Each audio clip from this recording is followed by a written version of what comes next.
On the 15th of November 1968, the Irish Rose left the port of Dublin on its way to West Africa. The ship carried a load of food and other supplies for the victims of the Nigeria-Biafra War, and its cargo included milk powder, salted fish, potato flake, tin meat, blankets, clothing and medical supplies, all of them donated by the people of Ireland.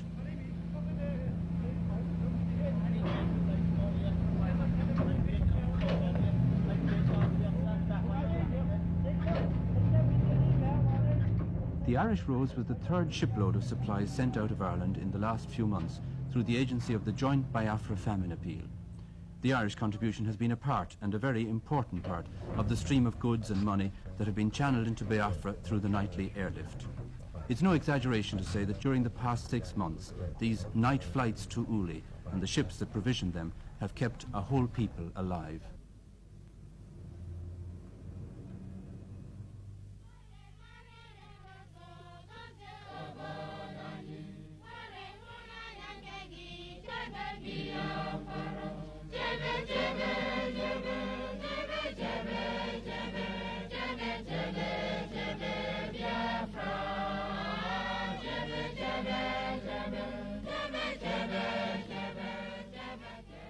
On the 30th of May 1967, the independence of the Republic of Biafra was declared.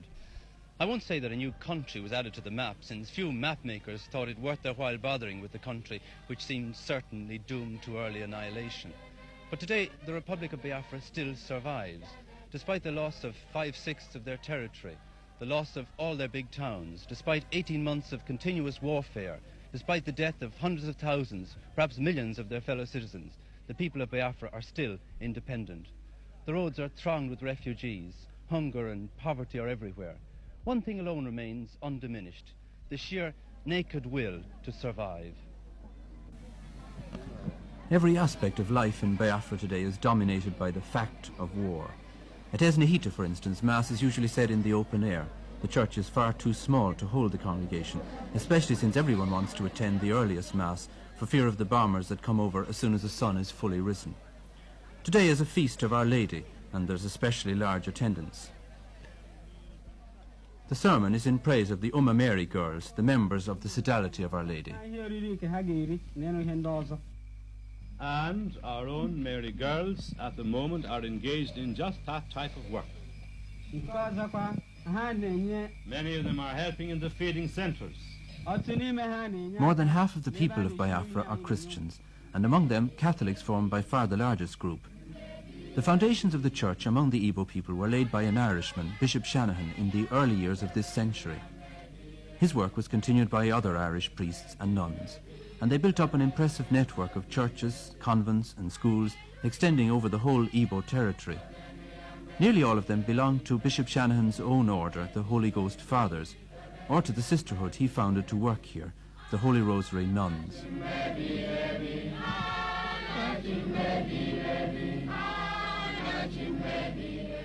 The outbreak of the war brought many problems for the missionaries. As the federal Nigerian troops advanced, the Igbo people fled in front of them, and the priests and nuns who had worked with the Igbos moved with them. Some of these displaced missionaries have since returned home, but enough have remained to ensure that all the missions and convents in Biafran-held territory are fully staffed. The emphasis of their work has changed greatly, however, and with all their schools and colleges closed, they find that most of their time is spent in bringing relief to the sick and hungry among their people.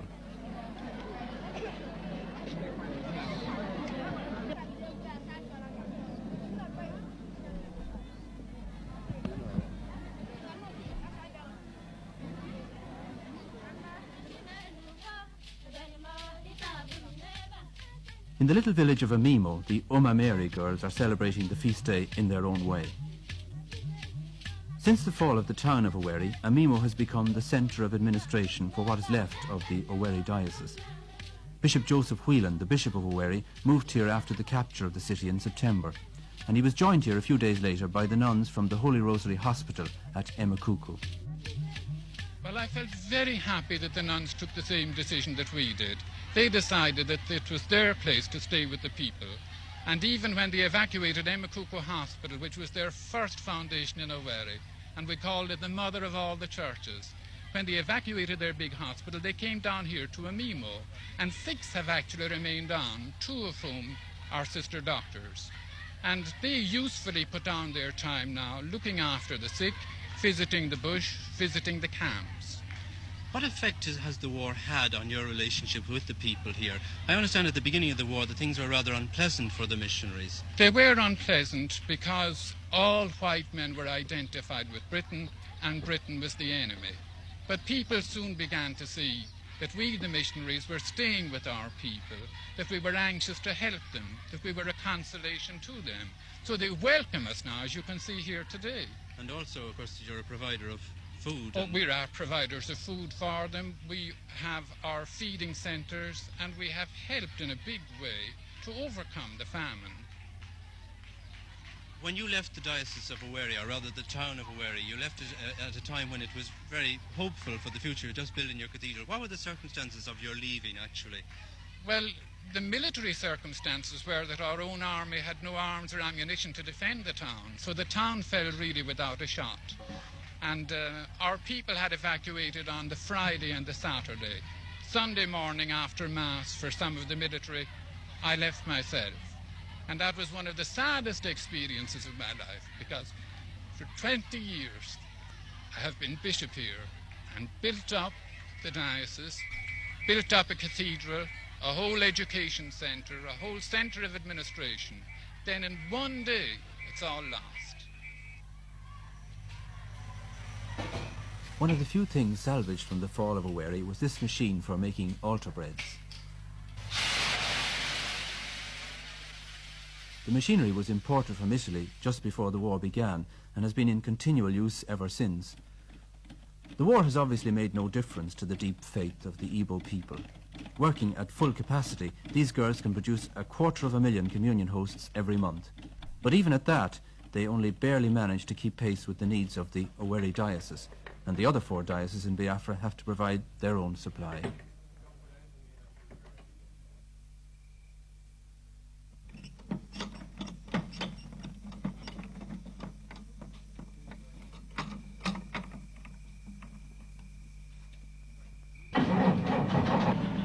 The nuns from Emakuku Hospital are now living in a small house at Amimo that was once a teacher's residence. From here, the sister doctors set out each day to visit the refugee camps in the neighbourhood. In the last year, the population of Amimo has jumped from 12,000 to more than double that number, as the refugees have continued to flood into the district. The sisters, who are refugees themselves, can sympathise with their plight. Do you remember much of the journey? Was there tremendous congestion on the road? Well, for 2 days before we left in Emakuku, the refugees were on the road day and night. Cars were absolutely whizzing past all night. Then most of the refugees were travelled by foot, as they say, or on bicycles. And it was usually a man wheeling the bicycle and a baby on the back, or the mother on the back with a baby on her lap and a baby on her back. And then another baby on the handlebars, and they usually had a goat or 2 attached to the back of the bicycle. And that was a steady stream all along. It was just pathetic. Even some of the mothers just couldn't take the whole of their families and lost some of the children on the way, because there was a lot of bombing these few days, you see.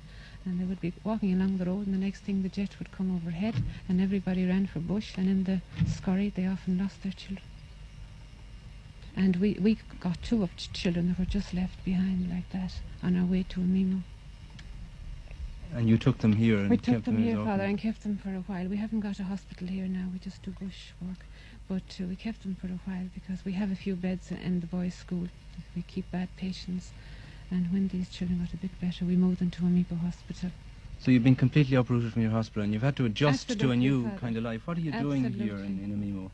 Well, we had to form our policy when we came to Amimo, you see, because there were 6 of us and we had been used to a very well-run hospital. We had a training school for general nurses and for midwives.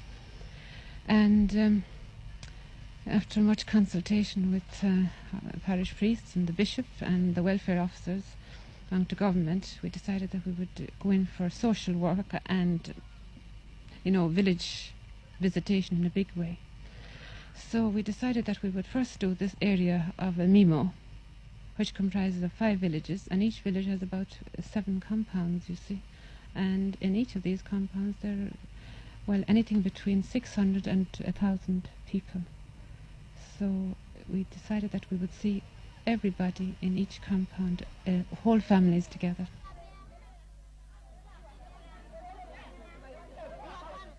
The refugee camp at Ugiri is only about 4 miles from Amimo, but this is the first time that they've had a visit from a doctor. Understandably, it's not too easy to keep them in an orderly line as they await their turn to be examined. These two have one. These two diarrhea. These two cough. This one has cough and diarrhea also. This one, the skin is... the hair It may take several days, but Sister Doctor intends to examine every man, woman and child in the camp, taking them in family groups. She's not feeding. No, but we'll arrange for her to feed in the centre.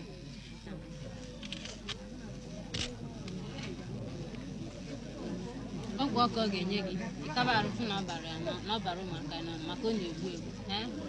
No, give her that nurse. Nke a ka dị ga-eji na-abịa na senta maka elimeli. Ngwa kunye n'ikunu kubasịa. Kenenya. Ngwa kunye si nke a dị. There are nearly 1,000 refugees in the camp, and there's hardly one that's not in need of medical attention. The disease of kwashiorkor, which is caused by lack of protein food, is widespread, especially among the children.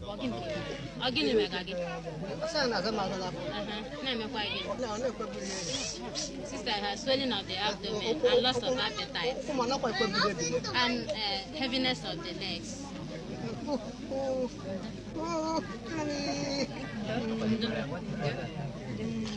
Where is his family?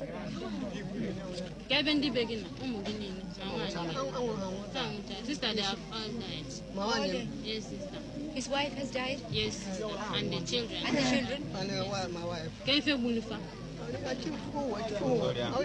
Sister, the children and the wife died from Kwashiorkor. Oh, yeah, go on. But two for Erika, sister, Nega. This man is the sole survivor of his family. His wife and children have all died from kwashiorkor, and he himself has the distended stomach and swollen legs that are a sign of the disease. Medicine by itself is of no use to him.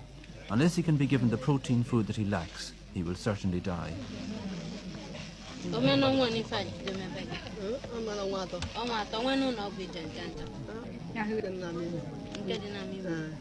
So come to see his nurse at the centre. No, bring that down now to nurse. The refugees in this camp are from the Port Harcourt area, and somehow it adds an extra dimension of pathos to the scene when one learns that many of them are professional people, teachers, bank officials, civil servants. In Port Harcourt they had comfortable homes, cars, fridges, television sets. Here at Ugiri, even the barest essentials of food, clothing and shelter are lacking.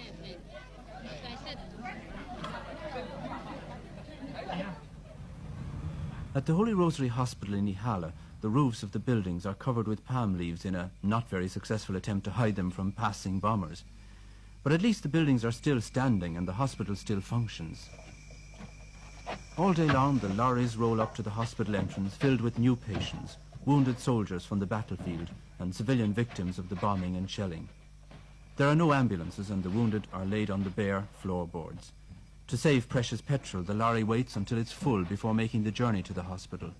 The long delay and the journey over rough bush roads does nothing to improve the condition of the wounded. The doctors, who are all Biafrans, work wonders under impossible conditions. There's a shortage of food, medicine and equipment. The lights in the operating theatre fade up and down when the generator runs short of fuel, and the surgical instruments are sterilized in a pot over an open fire. Yet on one night recently, 120 operations were performed in the hospital, many of them involving amputations of limbs and other major surgery.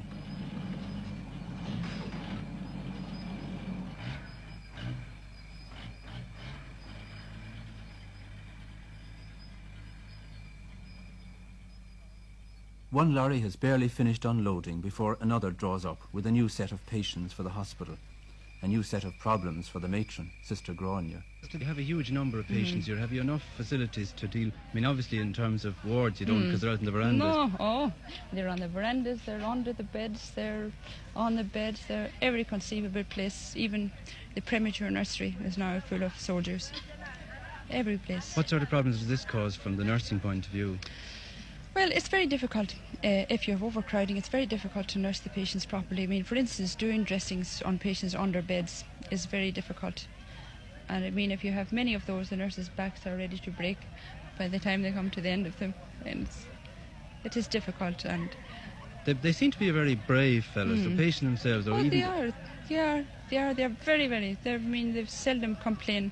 The only ones who complain are those who are getting better. When they're really sick, they never complain. How are you managing to feed them? Well, really it's the Red Cross are responsible for that. The feeding, I must say, hasn't been all that very good. But How do you mean hasn't been all that good? well, they haven't been able to get the thing. As you see, the season, the food that they eat most is yam, and the yam season has only come in recently. And before that, when the yams were scarce, everything, they couldn't get anything instead of it. But now when they have yam, it is better. But they only get fed once a day, one meal a day. But surely One it's meal. very hard for people to recover from sickness on that sort of diet. It is, but what we do is we give them free milk. We get free milk in from the Caritas and French Red Cross, and we give them milk as often as we can, and stockfish. Apart from these sort of problems of overcrowding, you have the problem of danger in terms of air raids. You see you have a lot of camouflaging around, and you have bunkers dug here for... Well, since the day we were bombed, I mean, everybody is more or less a bit on edge, and almost every day we have planes, enemy planes passing overhead. But The hospital itself actually was bombed. it was actually, it was How did bombed. that happen? It happened, it was the 4th of September. It just happened one morning about 11 o'clock. Nobody was expecting anything. We heard all right that there was an enemy plane at us below, but we never suspected for a moment that we would be bombed.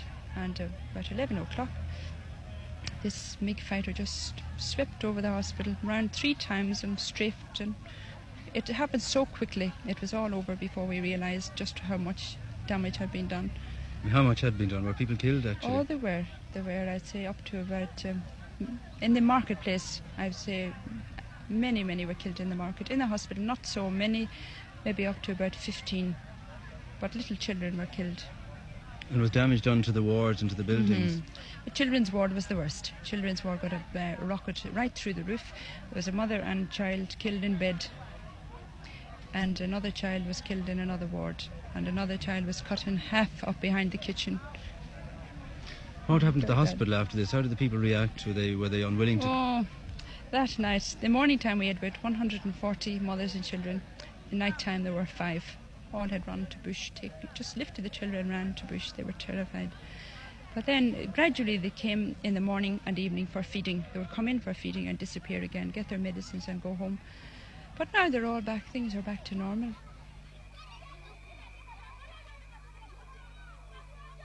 Day after day in Biafra, the unending search for food goes on. The village restaurants still display their grandiose names to the passers-by, but their prices have soared and their menus have shrunk almost to vanishing point. There's nothing to drink except palm wine, nothing to eat except some fruit and vegetables, and even to buy these you need a very well-filled purse.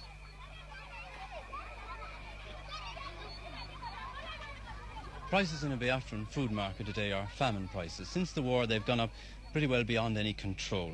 A cup of this stuff, gari, which they make to use a sort of porridge, used to cost a penny a cup, and now it costs a shilling.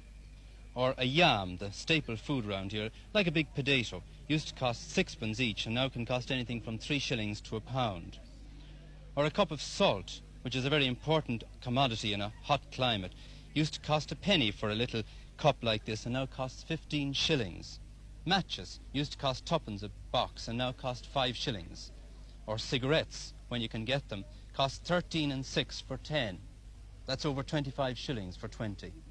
A bar of soap like this used to cost a shilling before the war, and now costs 25 shillings. This little heap of dried fish used to cost a penny before the war. You'd use it for flavouring or making soup. Now it costs 15 shillings. Or these lovely fellas here, a pile of snails. You could buy 30 of them for £1 before the war, and now this lot, just 7, would cost you £1. That is if you happen to like snails. Fresh meat is pretty well unobtainable. You might be lucky to get a chicken, in which case it would cost you £4. But perhaps the most sought after of all is petrol. They call it liquid gold around here, and it costs in the black market £10 a gallon. People still go to market, but these days they do it mainly from habit. Even if there were anything to buy, the prices would put it beyond the reach of all but the wealthiest. The market here at Nguru has an air of unreality about it, as though the real centre of action were somewhere else, and in fact it is. About a quarter of a mile from the Nguru marketplace there's a large convent and school, and it's here that the people come for their food rather than to the once crowded market. The complete breakdown of the traditional system has left them entirely dependent on outside relief agencies like Caritas, the Red Cross and the World Council of Churches. This food centre begins operating shortly after 6 each morning, and it has an average daily attendance of 3,000 women. This morning, each one is given a piece of stockfish to begin with. These dried, salted codfish are probably the most useful of all the relief foods. They are light and easy to handle, and they contain the vital protein that is lacking from the native food. The fish is followed by soup, made from vegetables bought locally.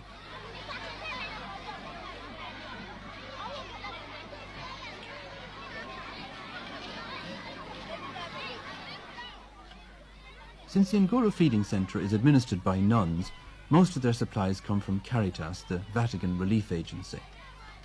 Every night, Caritas planes break the economic blockade and fly in food, medicine and money to the airstrip at Uli. The stockfish comes in Caritas planes, and so do the vitamin tablets distributed by Sister Conrad. For the women of Nguru, the Caritas planes are quite simply a matter of life and death. Just across the road from the Women's Centre, the sisters run another food centre for children and old people. The children begin to gather here while it's still dark, and by sunrise there are up to 4,000 of them, their little bowls and basins ready to receive their one meal of the day. Today they're getting gari, a native food made from cassava roots, and powdered milk from Ireland.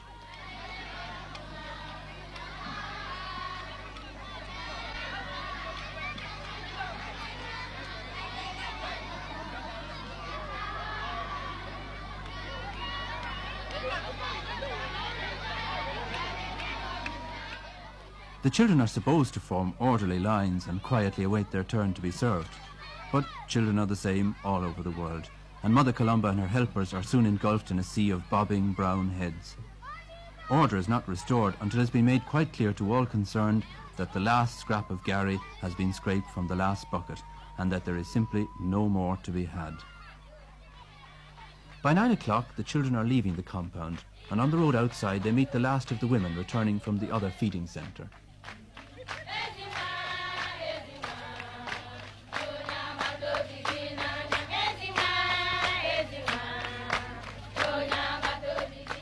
The women are happy, but they're also keeping an eye on the sun, because they know that when the sun is fully risen, the bombers come, and the bombers are no respecters of women or children, or for that matter, of convents.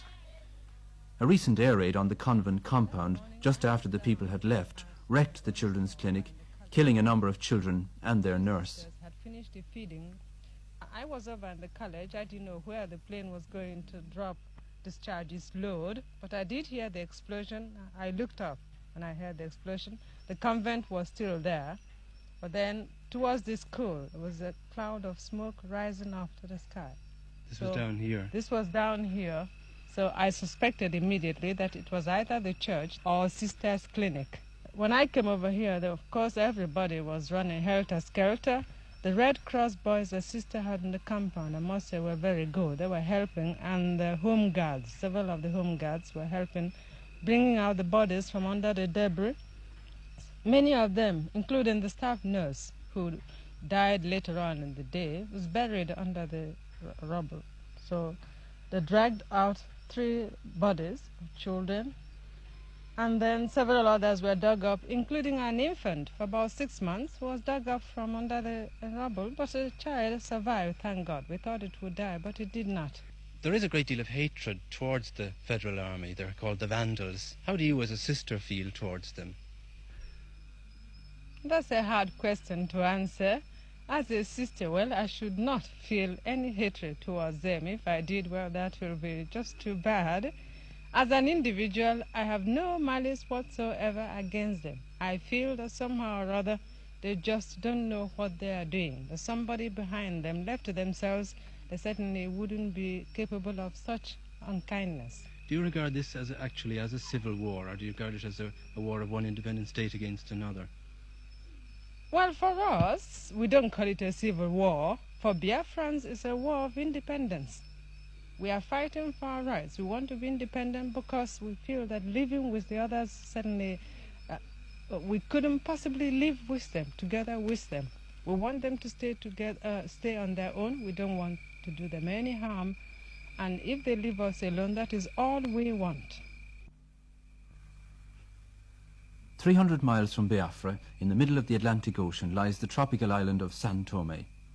It was discovered by Portuguese explorers 500 years ago, and it's remained Portuguese ever since. Nothing much else has ever happened here, and the pace of life was distinctly leisurely up to March 1968, the month when Caritas decided to make São Tomé Airport the base for its relief flights into Biafra. Warehouses were rented, planes were flown in, and pilots were recruited who were willing to make the dangerous nighttime flight over hostile territory to the airstrip at Uli in Biafra. The airport in Biafra is pretty primitive. What are the problems for a pilot landing there? Well, let's say the blackness for one thing, your lack of any reference for depth perception for getting in. The runway is so narrow that it looks longer than it really is. However, it was plenty long. It's, I think, over 7,800 feet long, but being as narrow as it is let's say, a psychological problem. But in fact, they don't switch on the landing lights. When do they switch them on? When we were coming in, they hardly seemed to be on at all. Well, they're not. They turn them off for every... as soon as the plane lands, the lights are turned off, and they're not turned on again until the next plane reports that he is on final. And if they don't turn them on, you don't fly the runway. Have you experienced any of the bombing on the runways while you were down? I was there the night of the first night air raid on the ground, but the bombs must have landed a mile or so away. It was either 4 or 6 of them, I don't know. But some of your fellow pilots weren't so lucky. About 2 weeks later, there was a bomb attack. One of our captains was wounded. The co-pilot was badly wounded. Father McGlade was wounded. The Red Cross man over there was wounded. And I think there was about 12 Biafrans killed. I've heard several figures. And 20 to 30 wounded. Well, this is principally why you're so anxious to get airborne again. Yes. So it offer less time per target. How many flights in a night do you make? You mean each individual pilot? Mm. Well, the normal is 2. And we've got something like, say, stockfish, something fast unloading. I have made 3. How would this compare with the ordinary civil flying? Well, you're pretty tired at the end of 3 shuttles because you've got an awful lot of duty time. So sitting here, waiting to be loaded, being offloaded. So say we fly maybe, say, 10 hours in one night, you've got 4 more hours of waiting for loading and unloading. Are you insured? No. Why? The premiums would be prohibitive. The first plane takes off at about 5:30 Biafran time, and by the time it reaches the Nigerian coast, it's dark. The darkness poses problems for the pilot, but it also gives protection against the Nigerian anti-aircraft guns and fighter planes.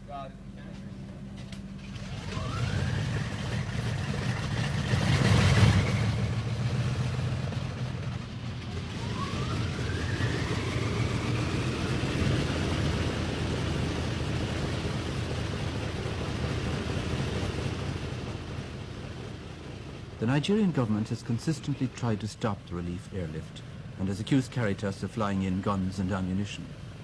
No evidence has ever been produced for these accusations, and Caritas officials firmly deny that their planes carry anything except relief supplies to Biafra.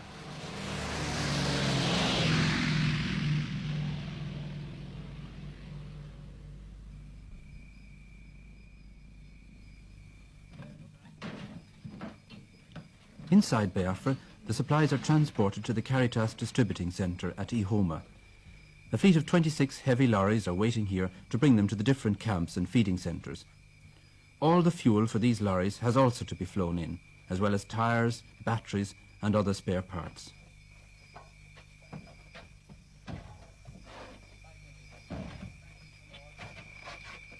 The distribution system is very efficient, mainly because in the missionaries it has a network of local agents who cover the whole country, who are familiar with the people and the conditions they live in, and who are able to direct the relief supplies with the minimum of delay to the places where they're most badly needed.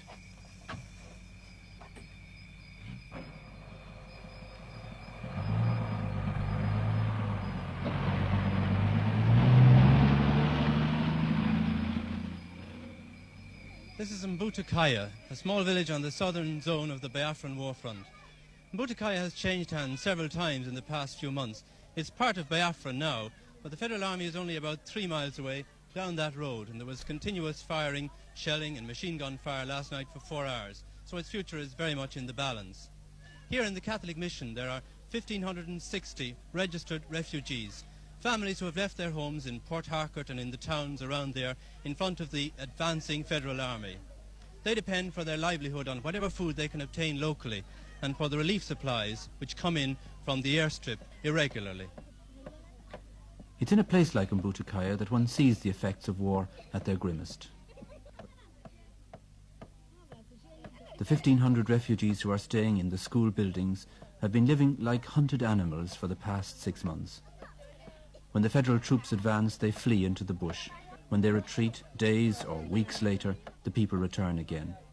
No outside food has reached them for most of this period, and they've been living on what they could find in the bush: fruit, roots, leaves, and an occasional vegetable. Many have died, especially children and old people. Today, a small truckload of dried fish has come to the village, the first food to come here since the federal troops retreated a week ago. The ration is 1 dried fish for each family.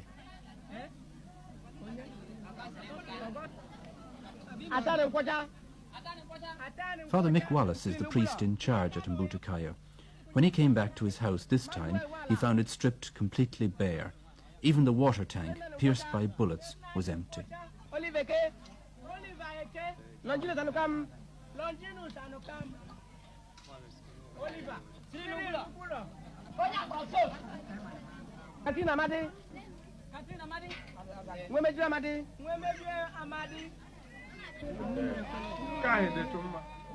The lorry that brought the fish will not go back empty. The driver, Father Doheny, will inspect all the children in the camp and select the worst cases to be brought away for treatment.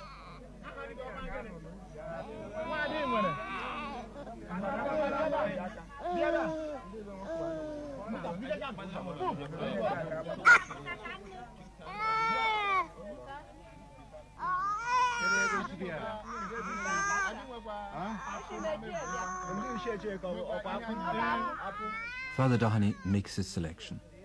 The names are written down, and the parents, if they can be found, are asked for their consent.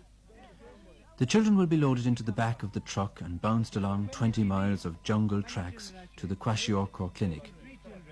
There won't be room for all of them at the clinic, and some will be sent abroad to Caritas camps in San Tomé or Gabon or Ivory Coast. But first, each child's name is written on a piece of plaster and stuck on his forehead to avoid later confusion. One of the mothers is to go with the children and to sign the necessary forms on behalf of all the parents. Do you agree to that? We have agreed. All of them. In the Nine. You have 3 children of your own, but I want you to look after also these other children. You must know their names and know their mothers.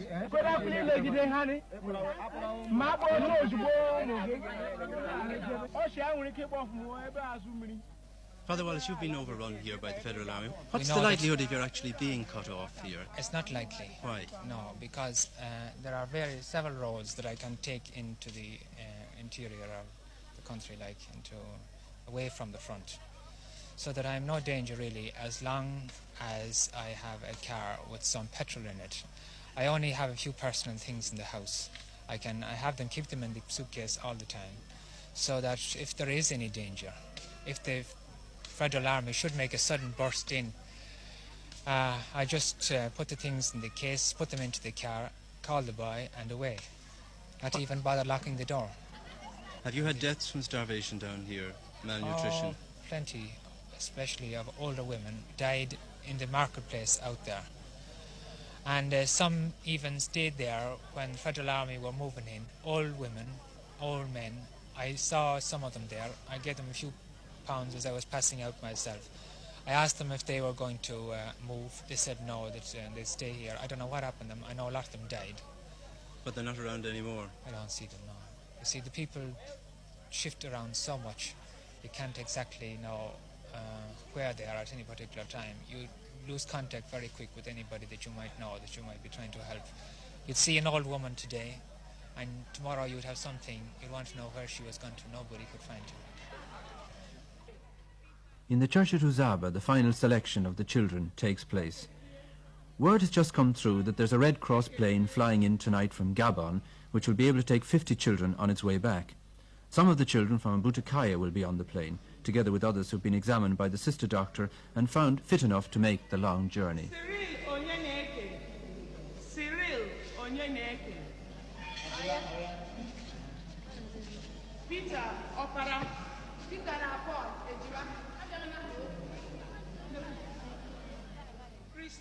For each child going abroad, a long form has to be filled out in quadruplicate and signed by the parents or the parents' representative. If they can't write, their right thumbprint takes the place of a signature. What is her name? Bibiana Akota.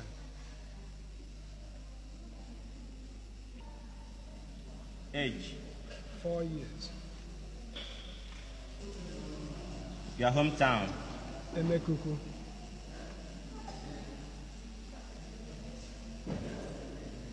Village?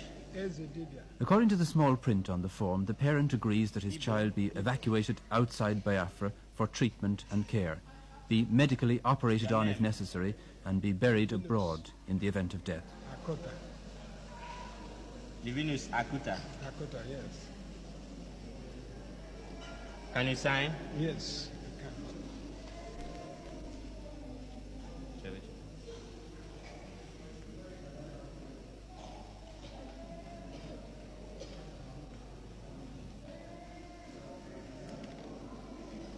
Thank you. When the formalities have been completed, the children are taken inside the altar rails and put sitting on the steps of the altar, an action which is not without a certain symbolic significance. Separated from their fathers and mothers, Bibiana and her companions are now the responsibility of Caritas. 84. Fine. Before they leave for the airstrip, each child is given a numbered medal for purposes of identification. Almost 3,000 children have so far been taken out of the country by Caritas, and it's necessary to keep accurate records of every one.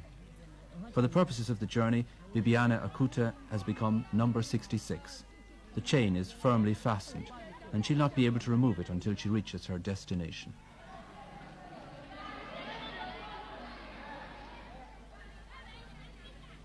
The children will travel to the airstrip in 2 small pickups, 25 in each. Many of them have legs so badly swollen that they have to be lifted into the van. But these children are the lucky ones. For them, the future holds some hope. For those who stay behind, hope is something that grows dimmer every day. In a few more weeks, the local yams and cassavas will all have been eaten, and the next harvest will be 6 months away. The supplies brought in by the relief planes will no longer be a supplement to the native food. They will be all the food there is. When that day comes, it will bring starvation more widespread and terrible than anything that has gone before.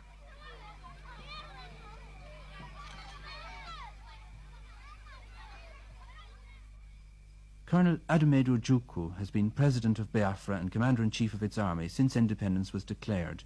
He, more than any other man, is aware of the famine threatening his people and grateful for any help that reaches them from outside.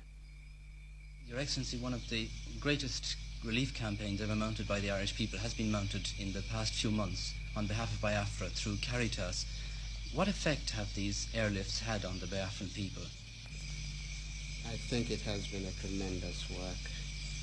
and may I, if you permit me, take this opportunity to thank the Irish people, particularly as this is intended for them, for their generosity, for their deep understanding and humanity,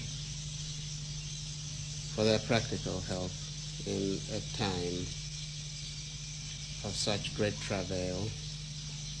It is gestures and help of this kind that builds lasting friendship. We are very grateful today, tomorrow, and forever our people will be grateful. Irish missionaries were recently accused by members of the federal government of gun running and more recently of organising mercenaries. Would you like to comment on these charges? Quite idiotic. Absolutely. I don't know whether in fact anybody takes such an accusation seriously. It is the fluster of a frustrated people, and one can understand their frustration after all the massive support they're getting and finding they cannot conduct their quick kill. It is an accusation just made because they are not advancing in the battlefield. No reverend father, no missionary serves in Biafra as a mercenary or organizing one, or indeed doing anything directly to aid our war effort. All the Irish missionaries have done, and indeed the missionaries on this side have done, is their Christian duty of bringing hope, of bringing solicitude, of bringing relief to the afflicted people. That's all. Since the War of Independence began, most of the Irish missionaries have in fact remained here in Biafra. How do you feel about this? To me it's natural. A missionary comes in. It's like a wedding, for better or for worse. Right now it's worse. They stay with us. I never thought for one moment that they would leave, and I am happy that they have not left. Our entire people are happy. The Irish government, however, have not recognised officially the state of Biafra. And how do you interpret this? Governments are usually slow in matters such as this. I interpret the reticence of the Irish government as arising from a lack of conviction that a recognition of Biafra at this stage is to her own interest. The people of Ireland have demonstrated their own feeling in this matter, but governments are always slow. I think that it's a good start that the people are understanding. This understanding by the people, I hope, soon will be transmitted to their accredited representatives and the government. We would very much, of course, like to see a more positive action, diplomatically and politically, from the Irish government. Your Excellency, it's now over 18 months since this war began. Do you have any regrets now about the secession of Biafra? Give me 1,000 opportunities again, I will do precisely what I have done. You have only to look at my people, go out to the streets and look at them and see exactly what they feel about the situation. I am today in a happy position of knowing that I have acted absolutely throughout according to the wishes of my people. No, I have no regrets.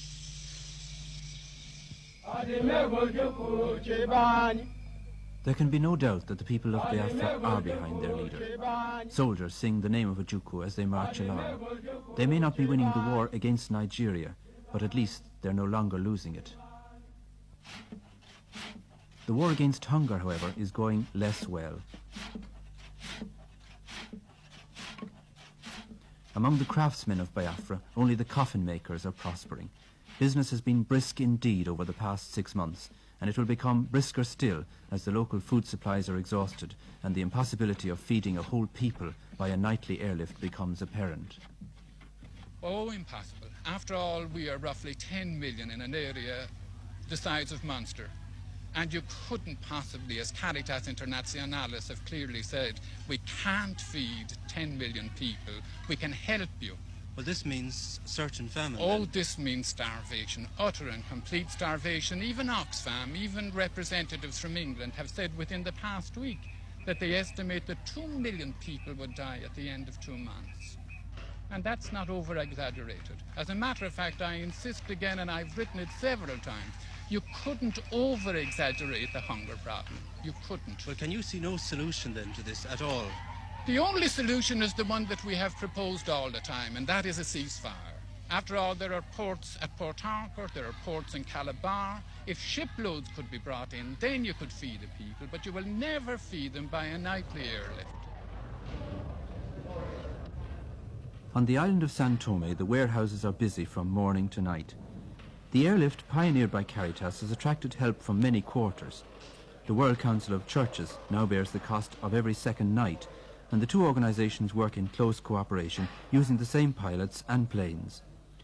Supplies come from many sources, with the Catholic Relief Services of America taking the place of honour. Ireland's Joint Biafra Famine Appeal, England's Oxfam, Germany's Miserior are other organisations that have contributed generously. The International Red Cross have mounted a similar airlift from the island of Fernando Po. Biafra's desperate struggle against starvation seems to have touched the hearts and consciences of the whole world.